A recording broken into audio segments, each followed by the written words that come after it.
January 7th, 1945. The Ardennes forest is buried under 3 feet of snow, but inside the British press tent, the atmosphere is electric. Field Marshal Bernard Montgomery stands before a cluster of microphones. The cameras flash, illuminating his sharp hawk-like features. He is smiling, not a weary smile of a commander who has just survived the bloodiest battle of the war, but the arrogant smirk of a man who believes he is the smartest person in the room. He tells the reporters that the Battle of the Bulge was one of the most tricky he had ever handled. He speaks of the American troops not as allies, but as children he had to rescue. He uses the word "I" over and over again. I employed the whole available power. I put it into the fight with a bang. To the journalists scribbling furiously, it sounds like a hero's speech. But 300 meters away at the Supreme Allied headquarters, General Dwight D. Eisenhower is not smiling. He is holding a transcript of the speech, and his hands are shaking with a rare cold fury. For 3 years, Eisenhower has played the peacemaker. He has tolerated the insults. He has swallowed his pride. But today, the patience has run out. Montgomery thinks he is untouchable. He does not realize that he has just signed his own professional death warrant. The pen is already moving across the paper. To understand why this press conference was a suicide note, we must look at the toxic marriage between the British and American commands. It was an alliance built on necessity, not friendship. On one side was Dwight Eisenhower. Ike, a man of consensus, a politician in uniform, whose genius lay in keeping a massive coalition from tearing itself apart. He viewed the war as a team sport. On the other side was Montgomery. Monty, a hero of El Magn. Brilliant, methodical, and suffering from a narcissism so profound it baffled those around him.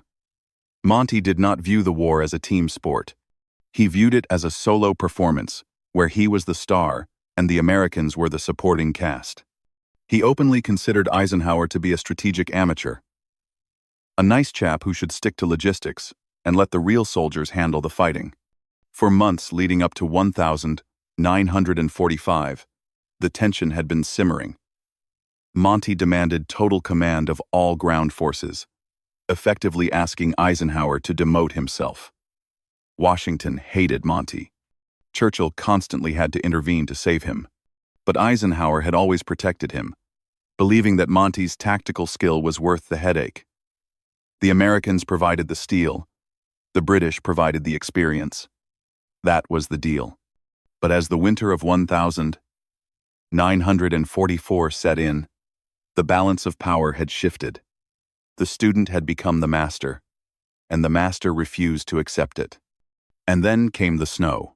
In the frozen weeks of December, inside his mobile tactical trailer, Montgomery lived in a reality of his own creation. He truly believed he was the only man capable of saving the alliance. He looked at the maps of the Western Front and saw American incompetence everywhere. He saw General Omar Bradley's forces spread too thin.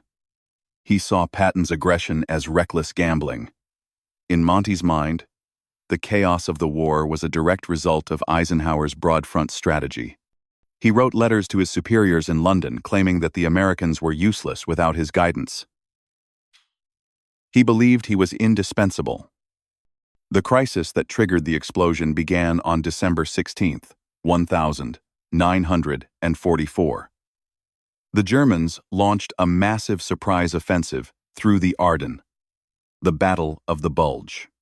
Eisenhower ordered the temporary transfer of 200,000 American soldiers to Montgomery's command. It was a purely military move.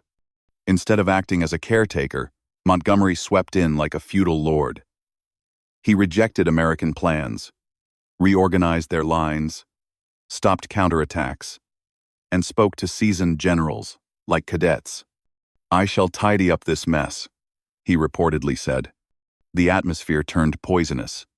American officers openly discussed whether they would rather fight the Germans or the British. Then came the press conference. Montgomery presented a version of events bordering on fiction. He trivialized the battle. He ignored Bastogne. He ignored Patton. He claimed the victory as his own. When the news reached Bradley, he threatened resignation. Patton erupted. The U.S. command structure was in revolt. Eisenhower was done with compromise. He drafted a cable to General George Marshall. It was an ultimatum. It is him or me. This was not a bluff.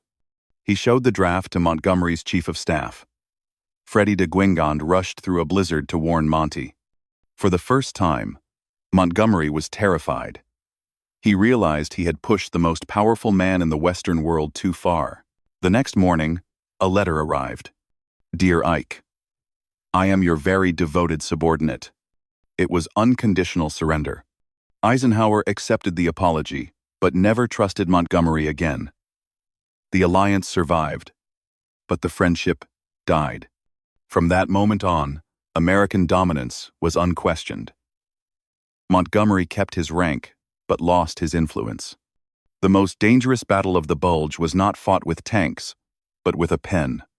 Montgomery thought he was bigger than the war. Eisenhower showed him that no man is bigger than the mission.